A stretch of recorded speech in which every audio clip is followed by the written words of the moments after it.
The F-104 Starfighter, a supersonic air superiority fighter, was a technological marvel when it first flew in the 1950s.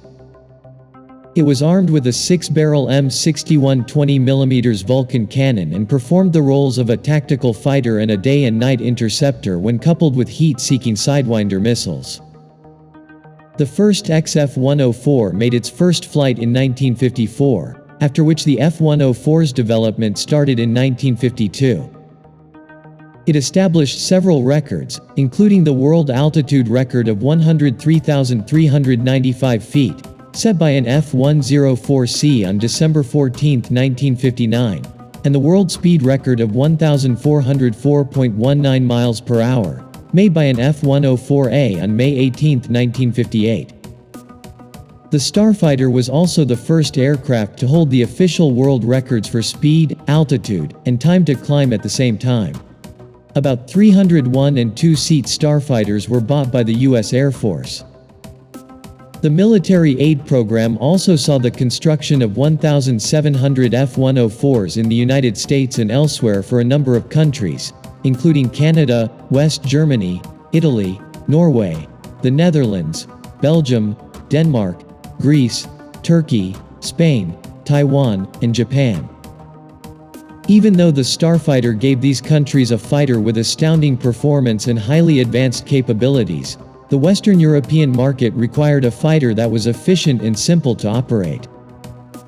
Even in the hands of an experienced pilot, the F-104 had repeatedly shown to be challenging to fly, let alone in their absence.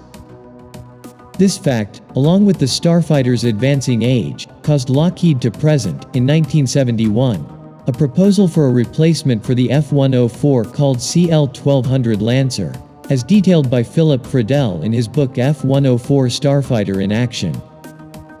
The Lancer was suggested to employ most F-104 parts possible. Considering that the type was still being produced in both Germany and Italy, this objective could be easily and swiftly achieved. Additionally, the F-104 was still in operation in 9 European countries and 6 other countries, providing a ready market for the new fighter. The CL-1200 idea, on which the Lancer was based, was created by Lockheed as a side project, and it amounted to a significant reworking of the F-104's current design.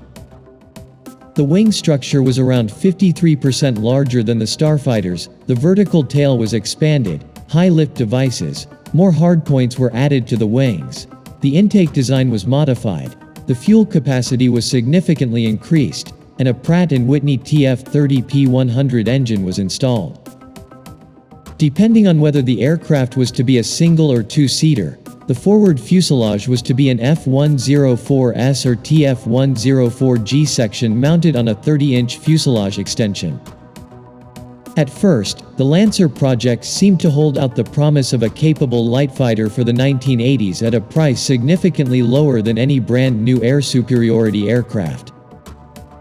Unfortunately, some in the fighter mafia of the Air Force believed, possibly mistakenly, that the design may have a negative effect on the advancement of the then new F-15 Eagle. Political pressure was used as a result, and the experimental name X-27 was given to the CL-1200. The Air Force complied with the suggestion that the type not be manufactured because Friedel said that the Lancer offered only limited scope and technological gains when employed as a research aircraft. No metal was cut, and the project was abandoned. The Air Force's reluctance to collaborate with Lockheed on the project had a good deal to do with the fact that the Lancer's target market had always been Europe.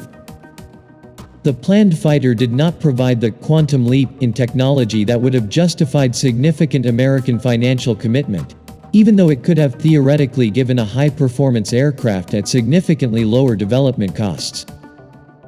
Additionally, a number of fresh European competitors gave comparable performances. Although a full-scale mock-up of the aircraft, which had a wooden fuselage covered in metal skinning and employed an F-104G's forward fuselage and landing gear, was built and displayed, no actual flight item was ever produced, and the program quietly died.